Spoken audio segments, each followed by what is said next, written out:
இந்த சன்ரூஃப்னு சொல்லக்கூடியது இன்றைக்கி ஒரு ஃபேன்சியான ஒரு விஷயம். ஒரு குழந்தை அதில் பார்க்கும்போது, இப்போ எனக்கும் ஒரு பொண்ணு 7 வயசில் இருக்கிறா, ஒரு பையன் 12 வயசில் இருக்கிறான், நமக்கு ஆட்டோமேட்டிக்காக அந்த ஒரு கன்சர்ன் வருது. ஒரு ஏதோ ஒரு ஆப்ஜெக்ட் தெரிக்கலாம் அவங்க மேலே, கைட்டோட கயறு, அப்புறம் சடனாக ஒரு பிரேக் பண்ணோன்னா நம்ம போய் தட்டுவோம். இல்லை, உங்களே அறியாமல் அந்த குழந்தை வந்து என்ன ஆகும்னா வெளியில் போய் விழுந்துடும்.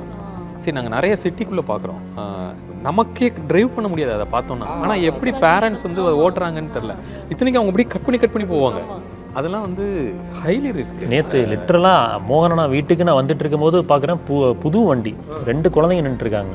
அவர் லெஃப்ட் அண்ட் ரைட், ஆனால் சொன்ன மாதிரி லெஃப்ட் அண்ட் ரைட் போய் போகிறாரு. குழந்தை இப்படி ஆடி போகுது. ஒரு செகண்ட் பட்டுதுன்னா குழந்தை போயிடும். சடன் பிரேக் பண்ணும்போது குழந்தைக்கு கிரிப் இல்லை, குழந்தை என்ன பண்ணும், எஜெக்ட் தாங்க, வெளியே தான் வரும். எவ்வளோ பெரிய சேஃப்டி! அதை ஏதாவது நம்ம திருப்பி அதை யோசிக்க முடியுமா? இப்போ நம்ம வந்து இன்னொருத்தரோட குழந்தை அதில் நிற்கும் போதே நமக்கு இவ்வளோ பதட்டம் வருது. இது எவ்வளோ பெரிய மிஸ்டேக், உங்களுக்கு இது எவ்வளோ பெரிய தப்பை நீங்கள் பண்ணுறீங்க. அந்த ஒரு இடம் வந்து இன்னைக்கு வந்து ஒரு மிகப்பெரிய மிஸ்டேக். ஏரையும் வென்டிலேஷனையும் கொடுக்கறதுக்கு, வெளிச்சத்தையும் கொடுக்கறதுக்காக தான் இருக்கக்கூடிய ஒரு விஷயம். ஆனால் இன்னைக்கு எத்தனை பேர் அந்த சன்ரூஃபில் மேலே நின்று போகிறாங்கன்னு பார்த்தீங்கன்னா, லட்சக்கணக்கான பீப்புள் அந்த சன்ரூஃப் உள்ள காரை வாங்குறதுக்கான காரணமே எந்திரிச்சு குழந்தைங்க ஒன்றும் இல்லைங்க. இந்த பகுதி வந்து கழுத்து பகுதி வந்து ஒரு குழந்தை நினைச்சுன்னா அந்த கழுத்து பகுதி வந்து நேரம் அடிச்சுன்னா கட் பண்ணிடும். இது மாதிரி நிறைய டெத்ஸ் நடந்திருக்கு. அது யாருமே புரிஞ்சுக்கிறது இல்லை. அப்புறம் இன்னொரு விஷயம், இந்த என்கேப் அப்படின்னு வரும்போது சிம்பிளாக சொல்லணும்னா அதில் பார்த்தீங்கன்னாவே பாடி ஷீல் இன்டெகிரிட்டி பற்றி போட்டிருப்பாங்க. இன்னும் கொஞ்சம் நாலேஜ் இருக்கிறவங்க அதோட ரிப்போர்ட் டவுன்லோட் பண்ணிங்கனாவே அந்த வண்டி எங்கெங்கெல்லாம் வந்து எப்படிலாம் அடிபட்டுருக்குது, அது வந்து என்னென்ன ஸ்கோர் கொடுத்துருக்காங்க அப்படின்றது ஓரளவுக்கு புரிஞ்சிக்க முடியும்.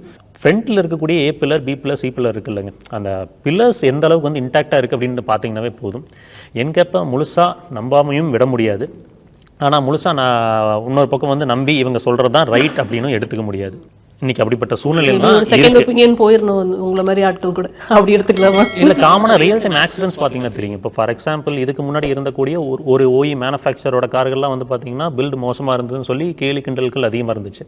அதே பிராண்ட் வந்து இன்னைக்கு கொஞ்சம் பெட்டராக பண்ணி எடுத்து வந்தாலுமே அதை அக்செப்ட் பண்ணிக்கிறதுக்கு மக்கள் இல்லை. ஒரு ப்ராடக்ட்டை எக்ஸ்பீரியன்ஸ் பண்ணிட்டு அந்த ப்ராடக்ட்டை பற்றி சொல்ல மாட்டாங்க. ப்ராடக்ட் எக்ஸ்பீரியன்ஸே பண்ணாமல் இந்த ப்ராடக்ட் இப்படி தான் இருக்கும். அந்த மைண்ட் செட், அந்த மைண்ட் பிளாக்கை விட்டுட்டு தான் நம்ம பார்க்கணும். பீப்புளுக்கு நாலேஜ் இருக்கணுங்க. இப்போ அந்த காரில் இருக்கக்கூடிய சேஃப்டி ஃபீச்சர்ஸ்க்கான நாலேஜ் பீப்புளுக்கு இருக்கணும். இருந்ததுனாவே எல்லாருமே சேஃபாக இருக்கும். இதில் நான் சொல்ல வந்தது என்னன்னா, இந்த சேஃப்டின்னு சொல்லக்கூடியதில் வாங்குறாங்கல்ல, அவங்களே நான் ஒரு சேஃபான ஒரு கேபினுக்குள்ளே இருக்கிறேன்னு நினச்சிக்கிட்டு அவங்களோட டிரைவிங் பேட்டர்னே மாற்றிக்கிறாங்க. இதுதான் இன்னைக்கு இருக்கிற மிகப்பெரிய ஒரு பிரச்சனை. நீங்கள் இப்போ பார்த்தீங்கன்னா, நான் ஒரு 5 ஸ்டார் ரேட்டட் வாங்கியிருக்கிறேன்னு எனக்குள்ள ஒரு மென்டாலிட்டி இருக்குன்னா, நான் சேஃபாக உட்காந்துருக்கேன்னா, நான் ஒரு டேங்குக்குள்ளே இருக்கிற மாதிரி நான் என்ன நினச்சிக்கிட்டு நான் எப்படி வேணாலும் ஓட்டலான்னு ஒரு மென்டாலிட்டி இருக்குது.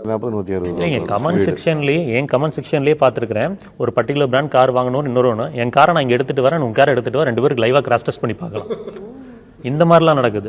ஸோ அதாவது அது ஒரு ப்ரைடாக அவங்க எடுத்துகிட்டு போய் அது வந்து தவறான பாதையில் அவங்க போயிட்டு இருக்காங்களோ அப்படின்ற மாதிரி ஒரு ஃபீல் இருக்குங்க.